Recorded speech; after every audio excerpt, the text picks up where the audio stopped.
What's good, everybody? Welcome to the channel. If you are watching this from the last video I put up, then in the last video we made some crazy metallic timbres, kind of like this.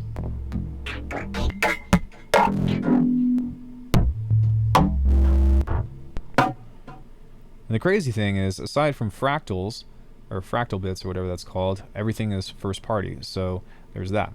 Now, wouldn't it be cool if we had a way to where, like, we didn't have to play this on our own and, like, maybe we could get some cool rhythms or something by itself? Well, that's what we're going to cover today. So, yeah, my name's Alckemy. Welcome to the channel. If this is the first video you've ever seen, I like to do a lot of crazy sound design stuff and try not to destroy our ears. But yeah, I've got a lot of resources available on the channel, both in video form. I live stream almost every day, Monday, Wednesday, Friday, Saturday. Come in and say hi, even if it's just for a moment. And then also I have a website as well as offering private lessons. So there's lots of ways to support my job if you want to help a brother out. So with that out of the way, I'm sure that you already liked the video and subscribed. But what we're going to do is talk about how to build a custom sloppy sequencer. Now, this is going to be relatively imperfect, but what I'm trying to do here with this in the first place is just get something that's going to create some rhythms for me, so that way I can get it into Bitwig and start making some drum loops or start turning it into some weird Frankenstein amalgamation. Sound like fun? Hopefully. So let's open up with something very simple. We're going to use the Euclidean sequencer. That's a big name, but it's not very scary to look at. This little thing right here is pretty much just a repeater. So if we were to press play, you can see that it's hitting at note C2 every time, and then we can change the steps, which are these little gray and black icons here.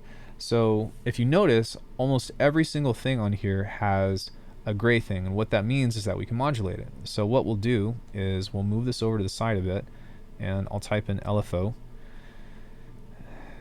LFO real, no, I'm sorry. Okay, all right, I got to work on that. But what we're going to do with this is grab a couple of these. Actually, one thing that we can do is highlight this and go copy and move it over to the side and go paste. And now what I want to do is I want to set all of these to sample and hold. And the reason why is because these are our randomizers. You can also set this to sample and hold ramp, which is kind of like smooth randomization. It's fine. We're just going to use the step mode on this. So what I want to do is I want to change a few things. The first thing that I would like to fill is the steps. So I'm going to set this down to 4. I'm going to click on this and send LFO red into the step mode, which is going to be something like this. And now you'll see that this is transforming in different ways and creating cool and interesting beats. Now, this is how many steps you have, but this is how many times a beat is actually on that step. And so what we can do is grab maybe purple and just maybe not all the way, but just a little bit, to where you're going to notice that these steps are going to be moving on their own and doing different things. So I'm actually going to move this up a little bit more, so that way we're going to get a little bit more variety. As you can see, it's kind of going crazy now, and we'll get something like this.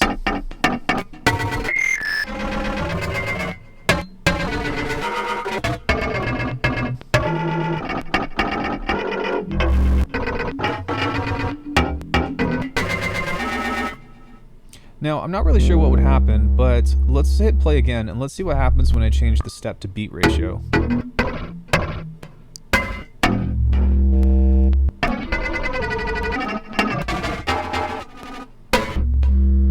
Okay, well that's pretty cool, but the problem is that this cannot be modulated. So that's where we're going to do our trusty trick that we did from the last video, and we're going to open this up, and I'm going to sloppily try to spell morph. North. I was close. Okay, this is why I use my fingers. Left-handed people are cursed. So what I'm going to do is I'm going to hit assign, and we're going to set this to the beats mode here. And I'm going to change this maybe to just 4. And now that we have this, though, we're sending the morph to the beats mode.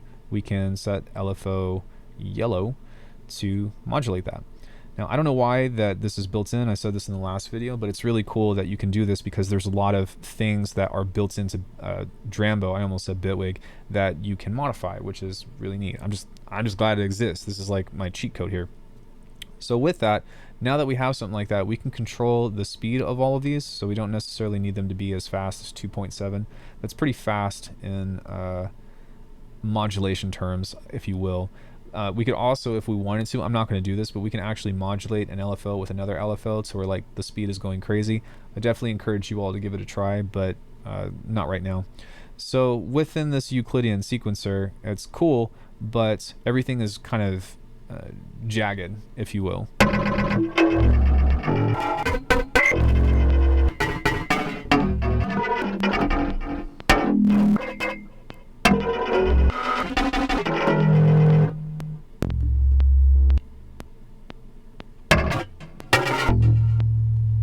So that's pretty neat, but we're going to end up doing one more thing to this that could be pretty useful, and that would be none other than adding a MIDI delay.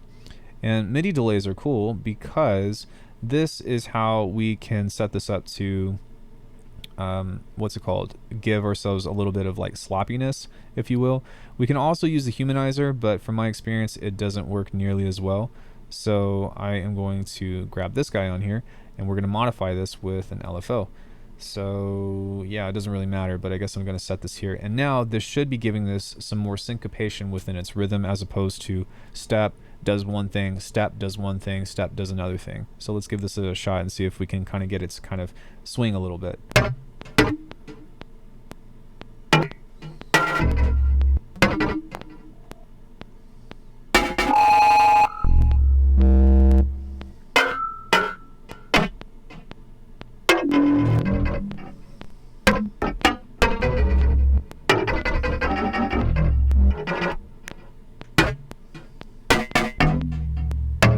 Now, do you see how we're getting some dodge rhythms in there? We're getting some stuff that's a little bit more sloppy.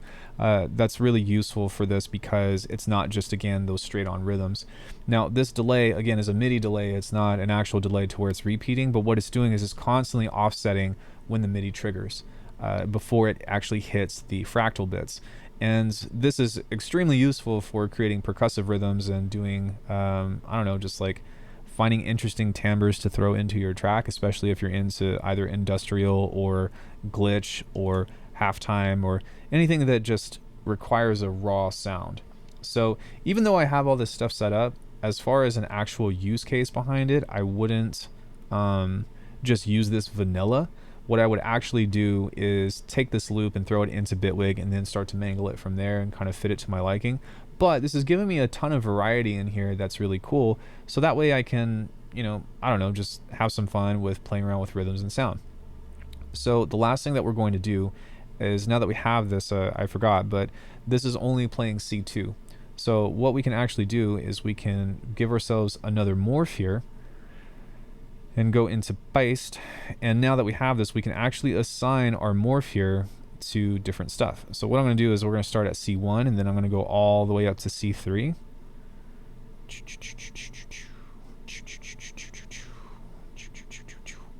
And now that we have that, let's go ahead and just grab another LFO on here just for the sake of having something relatively unique. You can use the same ones if you want, doesn't really matter. But we're going to back off of here. Back off, bucko. And then we're going to set this to sample and hold. And now that we have that, we're going to morph with the new LFO yellow. So yellow was replaced with magenta. I guess colors might be more informative than the numbers, because these are all out of order and stuff. But yeah, now that we have that, we're actually going to have a lot different variation behind this, because this is going to be triggering not just one pad, but all of the ones that are available on here.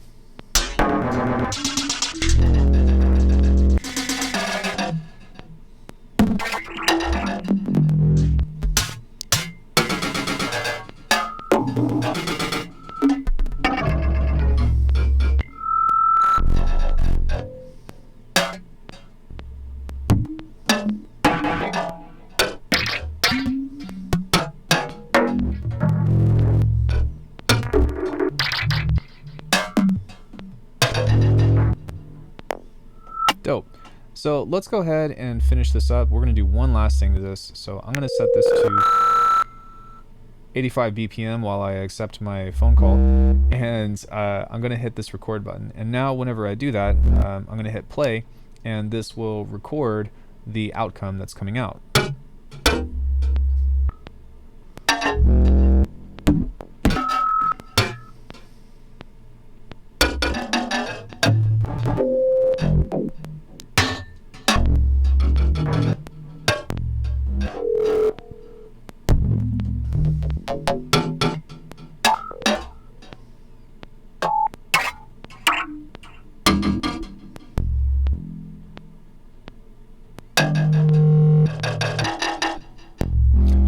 have this recording saved to our library, we can actually hop out of this guy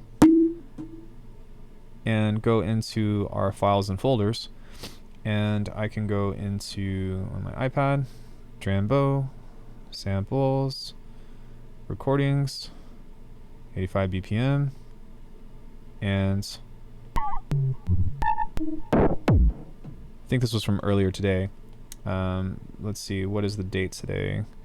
It's 23, 23, 23, 23, 23. So it might actually have not recorded. I might have had to hit a MIDI note, but that's fine. But even still, oh, 7:27, there we go. Today at 4:13. Oh my gosh, it's already 4? Holy cow. So yeah, here it is. Now what's also cool, which I didn't mention this, but if you have Pulse Stretch, you can actually open this in Pulse Stretch and further manipulate this, which we might talk about in a different video. But with that being said, we've got this whole crazy 30 seconds of sounds that we can share to ourselves. So I can go like this and go share. We're going to go airdrop to Alucard's MacBook Pro. Call that a soul steal, if you will. And now it's on my computer and I could drop this in Bitwig and do whatever I want with it. So hopefully that was informative to you all. I've been having a really good time making stuff on my phone, on my iPad, just design in general. And yeah, it's just super fun to just be like, yo, look at some cool tricks that you can do. And I don't transition and have this relationship between working on the iPad and the computer as a whole. I would love for there to be some kind of DAW or something in the future that's more conducive to working in audio. As you may have seen my Logic review, I was a bit salty about it, still am, but even still, it's nice that I can kind of change up my work environment and not just pretty much be at my desk all day, every day, because I work a lot. So anyways, hopefully that was informative to you all. Thanks so much. Let me know your thoughts in the comment section, and if you can, toss some support my way. I would love you forever for it, and I will see you all in the next video.